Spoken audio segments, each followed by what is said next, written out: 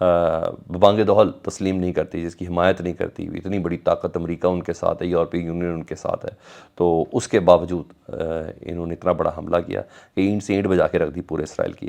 تو نیتن یاہو نے اس کو جنگ ڈکلیئر کر دیا ہے، اور اب تک سب سے پہلے فلسطین کی حمایت کا اعلان جو کیا ہے، حماس کی حمایت کا اعلان کیا ہے ایران نے، اور کہا ہے کہ حماس کی بھرپور حمایت کرتے ہیں. جبکہ سعودی عرب، جی ہاں، جو امہ مسلم امہ، جی ہاں، مسلم امہ کی سب سے بڑی ظاہری بات ہے ہماری وہی بنتی ہے، تو انہوں نے 2 فریقین کو جنگ بندی کا انہوں نے مطالبہ کیا ہے، یعنی وہ نیوٹرل ہی رہنے پہ سعودی عرب اس وقت اب تک راضی ہے. تو ادھر امریکہ، برطانیہ اور یورپی یونین نے اسرائیل کی حمایت کا اعلان کیا ہے. تو دیکھ لیں، ایران اب تک حماس کے ساتھ کھڑا ہے، اور حماس مسلم ممالک سے باقاعدہ جیٹ مانگ رہا ہے. وہ کہہ رہا ہے کہ ہمیں ابھی جیٹ دے دیں تو ہم آپ کو یقین دلاتے ہیں کہ ہم پورے کا پورا فلسطین آزاد کروا لیں گے. یعنی اتنی تیاری کے ساتھ ہے. اور اس کے علاوہ ہانیہ اور دیگر افراد کی فوٹیجز آ رہی ہیں کہ وہ سجدہ شکر ادا کر رہے ہیں، اپنی تیاریوں اور اپنی پلاننگ کے حوالے سے ڈسکس اور شیئر کر رہے ہیں کہ ہم نے اس حد تک کیا ہے. کیونکہ میڈیا ایک سرٹن سٹیج تک ہی دکھا سکتا ہے. اور ہاں، یہ بھی میں آپ کو بتا دوں، ظاہری بات ہے انٹرنیشنل میڈیا ہے، یا تو اب الجزیرہ سے، میں آپ کو زیادہ تر خبریں الجزیرہ سے دے رہا ہوں، دیگر جو خبریں ہیں وہ تو پھر ظاہری بات ہے ان کے ڈیپینڈنٹ ہے، تو وہ آپ کو ایسے پورٹرے کریں گے جو حماس اسرائیلی عورتوں کو اٹھا کے لے کے جا رہے ہیں، بچوں پہ ظلم کر رہے ہیں.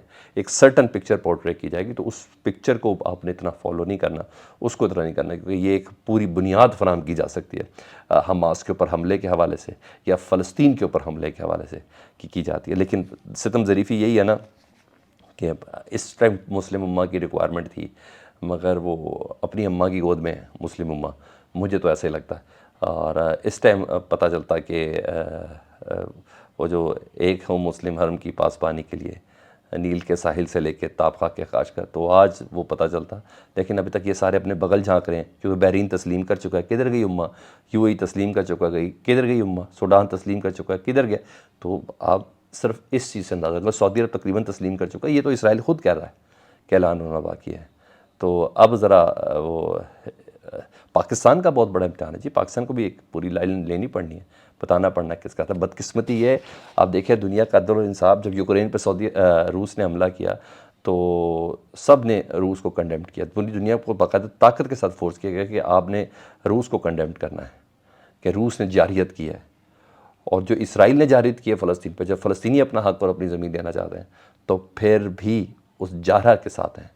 تو مسلمانوں کی قیمت کیا ہے اور ان کے حمایتیوں کی قیمت کیا ہے، اس کا بہت اچھے سے اندازہ لگایا جا سکتا ہے. یہ آگ سب کے یہاں جلے گی، لیکن بہرحال پلان اب یہ بڑا ہوگا کہ حماس یا فلسطین پر کوئی بڑے طریقے سے حملہ کیا جا سکے. تو میں اپنے ویلاگس پہ آپ کو چھوٹے چھوٹے چنکس کے اندر میں ضرور یہ بتاتا رہوں گا کہ وہاں اپڈیٹس کیا چل رہی ہیں اس وقت.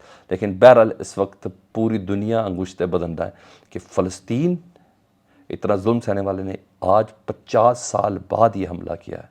اور آئرن ڈوم جیسی زبردست ٹیکنالوجی ہے ڈیفنس سسٹم کہ جس میں چڑیا تک کے پر گنے جا سکتے ہیں، اس کو اتنا بڑا نقصان پہنچایا. یہ کوئی چھوٹی چیز نہیں ہے، یہ کوئی چھوٹی چیز نہیں ہے. اور ڈیفینیٹلی آج پہلا دن ہے، لیٹس سی دیکھیں آگے کیا ہوتا ہے. لیکن بہت ہی عرصے تک اسرائیل کو، آپ کو پتہ ہے ان کے بندے کی قیمت بھی ہمارے بندے کی قیمت سے بہت زیادہ ہے. اس کو زخم چاٹنے میں بڑا ایک عرصہ لگے گا. یہ ہسٹری لکھی جا چکی ہے کہ جو یہ ہوا ہے. اب آج ذرا میں یہ تو دورے معیار میں نے آپ کو بتا دیے. اب آؤں پاکستان کے حالات پہ بات کروں تو وہاں جو خبریں وہ یہ چل رہی ہیں. عمران خان صاحب ہی ہیں اس وقت ٹاپ لسٹ ہے جی، اور ذہنی دباؤ ڈالنا ہے. اور کل تو آپ کو پتہ ہے عامر الیاس رانا صاحب جو ایکسپریس کے، انہوں نے ایکسپریس کی اسکرین پہ بولا کہ عمران خان صاحب کے لیے ایک شیشے کا کمرہ تیار کیا جا رہا ہے جس کے اندر ان کو رکھا جائے. یہ بتاتے خود بہت بڑا ٹارچر ہوتا ہے کہ آپ کو شیشے کے کمرے کے اندر اگر روشنی بھی جل جائیں تو ہر وقت آپ ہی ہوتے ہیں. تو بہرحال یہ انہوں کی خبر ہے، تو میں نے کہا میں آپ کو کوٹ کر دوں. تو ابھی یہ ہے، جب سے میں آپ سے بات کروں تقریباً 2 سے 3 گھنٹے ہو چکے جی. اڈیالہ جیل میں بجلی گئی ہوئی ہے، اور وزیر اعظم، سابق وزیر اعظم عمران خان صاحب اور شاہ محمود قریشی بھی ادھر ہیں، اور دیگر بھی ادھر قیدی موجود ہیں. لیکن جنریٹر تک نہیں چلایا جا رہا. اور یہ بھی ایک طریقہ ہوتا ہے کسی کو ذہنی اذیت دینے کا کہ اب کیا ہوگا، اب کیا ہوگا، مسلسل نہیں دے رہا ہے، کچھ ہونے والا ہے، کچھ ہونے والا ہے، جی ہاں، تو یہاں اس وقت یہ چل رہا ہے. اور کچھ دن پہلے میں نے آپ کو خبر دی ہے کہ پاکستان تحریک انصاف سے سر بلے کا نشان چھیننے کی کوشش کی جائے گی. اس سلسلے میں جہانگیر خان ترین صاحب وغیرہ کو نے ڈیمانڈ بھی کر دی ہے کہ بلے کا نشان ہمیں دیا جائے. تو ممنوعہ فنڈنگ کیس میں نا الیکشن کمیشن نے عمران خان صاحب کے پی ٹی اے کے خلاف ایک فیصلہ سنایا ہوا ہے. اس فیصلے کی بنیاد پر درخواست دی جائے گی اور بلے کا نشان لینے کی کوشش کی جائے گی. یہ اپڈیٹس تھی. فیڈ بیک سے متعلق ضرور آگاہ کریں. اپنا بہت خیال رکھیں. اللہم صلی علی محمد و آل محمد.